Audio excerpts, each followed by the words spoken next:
Yeah, I think we have had the program, which appears to be very much challenging. But this is the national team. There's nothing we can do about it, except for us to be mentally ready to go to Ghana, do our best, and have to come back and play Sudan.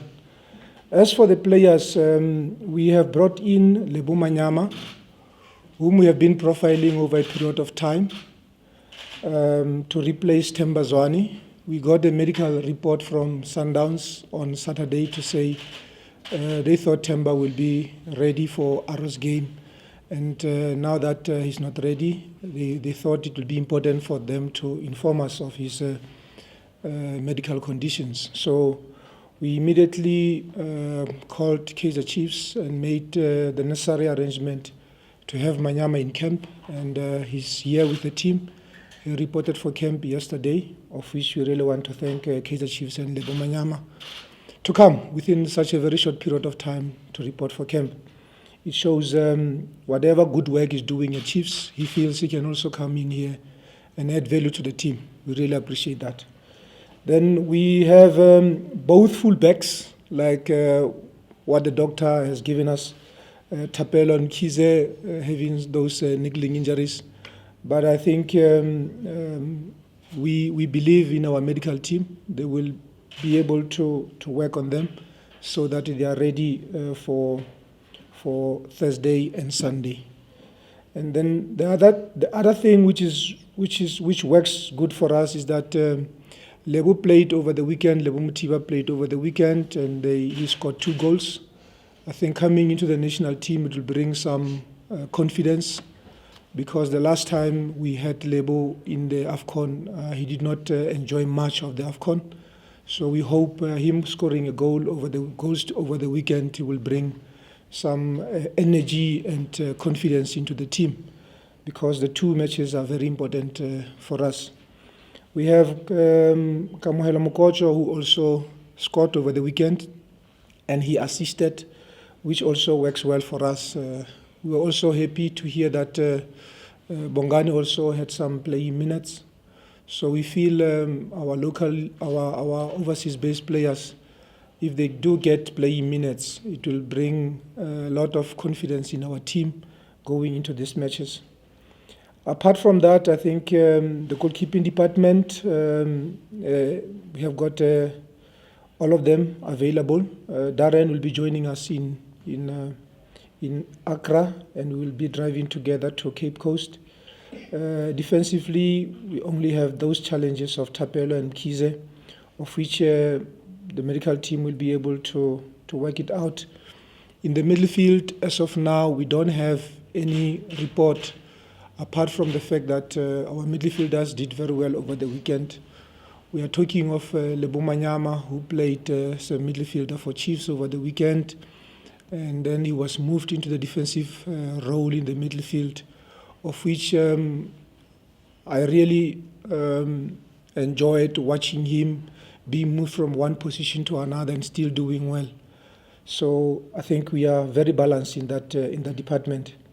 Kemit Erasmus did very well last week, scoring goals. And then we have got Bradley Grobler. I was at Wits versus Supersport over the weekend, and I was scared, to be honest with you. The tussle, the fight, the duels, the physical aggression that we saw between Tyson and Bradley was like, I hope they don't hurt each other, because we really need them for the 2 matches. But being sportsmen, being professionals, I think they conducted themselves very well, and they ended the game without exchanging blows. And then we have both of them here in the camp. So for now, apart from the program, I think all system goes, and we are looking forward to the 2 matches. Thank you very much, Coach. And in addition to Darren, all the overseas-based players will be meeting us in Accra tonight. Now we'll take your questions for the coach. Yes, sir. I saw your hand. Just before we get into the specifics of this particular camp and the games coming up, Coach, what's your relationship like with Coach Ernst? I mean, last camp you also complained that he couldn't get hold of you regarding Mato's injury, and now you've just taken Lebo. I'm sure he's board would be very happy that you've got two of your players now who could get injured. And then the news of Benny going back to Scotland, is that perhaps something you could look into to have him monitoring some of our overseas-based players from that side too? Yeah, let me start with that of Coach Ernst Middendorp. I think people don't know my relationship with Coach Ernst Middendorp. We work together at Celtic. We produce the players together at Celtic. We have got a very good relationship. I think there was just a misunderstanding between his medical team in terms of the report that was sent to us through our medical team to say Mathoho is ready. Mathoho, we rested him for 2 sessions when we were training here in Joburg, and then he joined the team and he did very well. And again, when you talk of Mathoho has been around for some time. He can't play with an injury, not for Chiefs, not for the national team. So he got a clean bill of health from our medical team, and that is why we played Mathoho 90 minutes.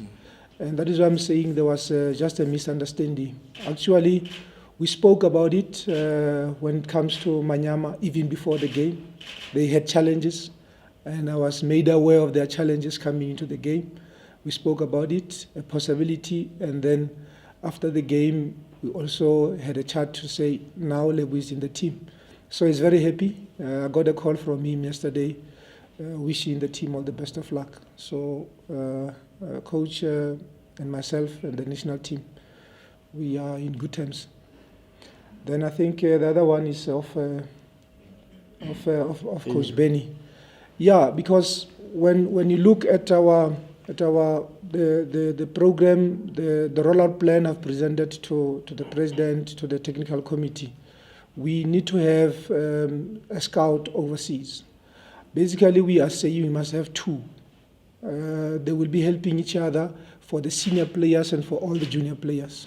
Because if we are to have 1 scout overseas, it will be very difficult for them to be all over and to give us a technical report on the players we have overseas.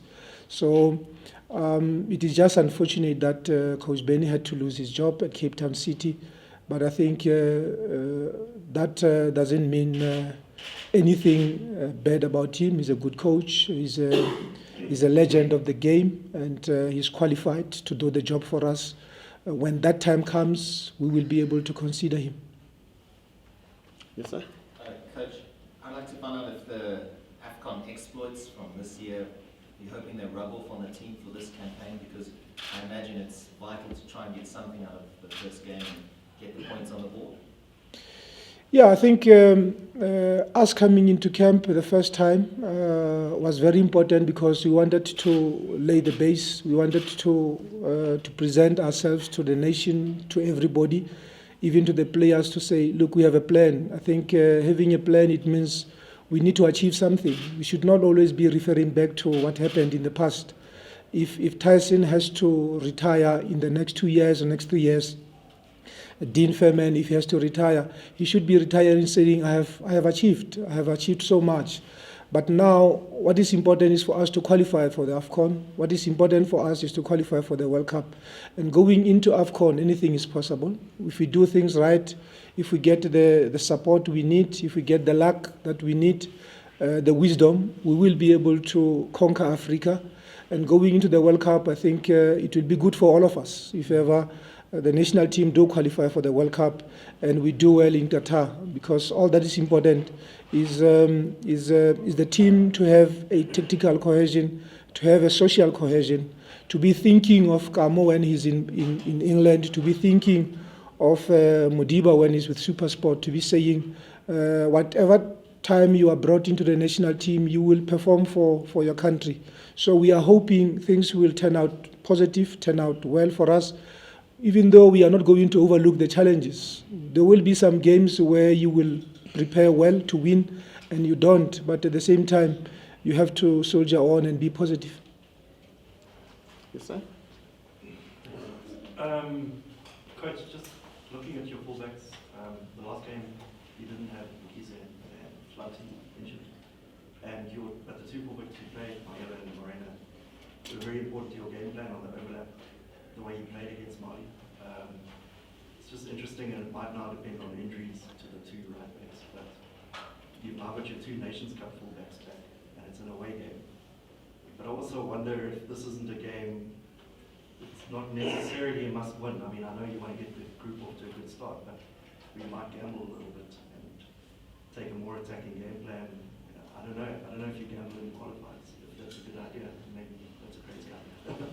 So yeah, but just, how do you approach that fullback situation?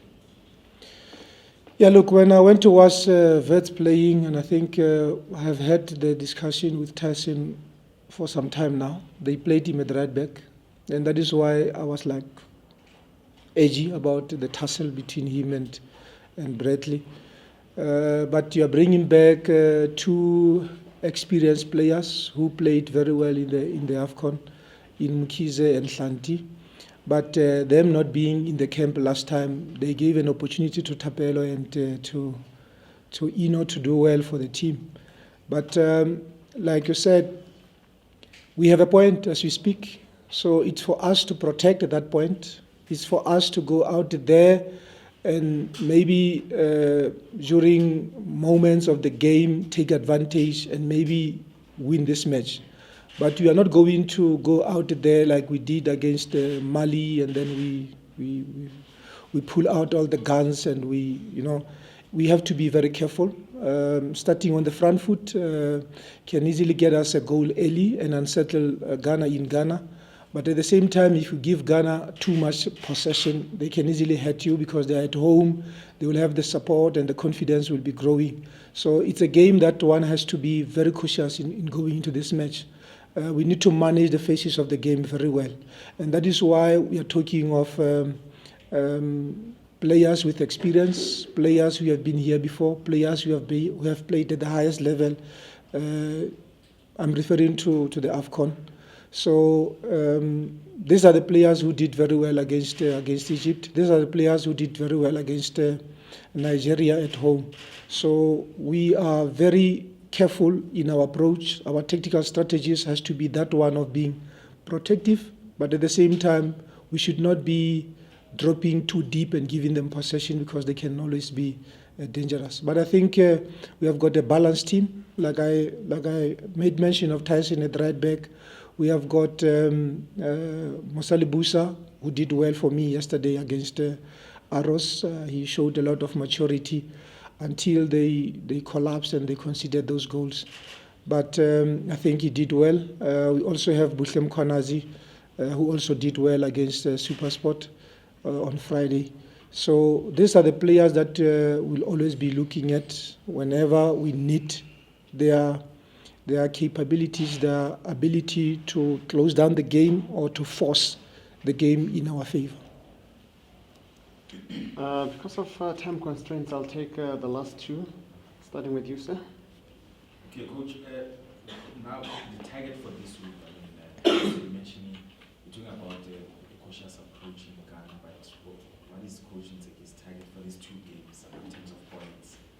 Will maybe like 4 points ideally be enough for you in these two games? Yeah, like I said, we have got a point now against Ghana. We also have a point now against Sudan. But we are looking to have maximum points. If you don't get maximum points, especially when you're playing away, you will settle for a point. But when it comes home against Sudan, there's only one way in terms of the results. It's a game you have to win because it's a home game. And being a home game, it also calls for one to be very cautious because you can get hurt if ever you open up and try to send everybody in attack, thinking of scoring 6 goals or 4 goals. So any form of a win or any color that can bring us a win, we'll always appreciate and take home the win. So we are not more worried about Ghana.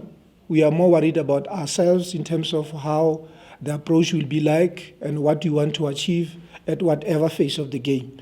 But when it comes to Sudan, we are more worried about us getting maximum points, but it doesn't mean Sudan is not going to give a good fight for the points. But as South Africans, as where we are, we are saying it's a must-win game for us. Because, like you said, if ever we get the 4 points, it will be good for us. If we get maximum points, 6 points, I think we'll be left with less than 2 matches to qualify. So it is important. The 2 matches are very important to us. Last question there. Coach, at the squad announcement you briefly spoke about how Ghana will be unpredictable because they're going through a transition themselves, new president, new coaches. Are you still of the same mindset, and how do you see Sudan being a challenge for us? Look, Ghana, I think they have called up their most experienced players. We know of their youth brothers that they are there in the team. We know of Wakasu, we know of Thomas playing for Atletico Madrid, we know of the defense that has been there, we know of Ofori who is in the team. Most of them were in the AFCON, even though they have brought in 7 new faces. The 7 new faces, they're playing top flight football. So you can't be confident of beating Ghana because of the 7 new faces. Because even in our team, we've got more than 5 new faces. So it will also depend on us in terms of our game plan going into this match. Because the last time we played Ghana, the video clips that you have seen of Ghana, they're playing 1-4-2-3-1. At times they play 1-4-4-2. So I think any other tactical strategy that they will be deployed on the day, we have to have answers to it. But when it comes to Sudan just qualified playing the preliminaries for the World Cup. So it means it's a team that has been playing together. So you are not going to be thinking of Sudan not to be, even though we are ranked higher than them, but now of late at times the rankings doesn't count. All that is important is how you plan, how you execute the plan, how you play on the day. So when it comes to Sudan also, for now, there appears to be a closed book in terms of their actual performances because they don't have the so-called big names in their team that you can be, do a lot of profiling on them. But for them to have played in the CHAN, to play in the preliminaries, and beating Chad away 3-0 and playing 0-0 at home. So it's a team that we also have to give a lot of attention.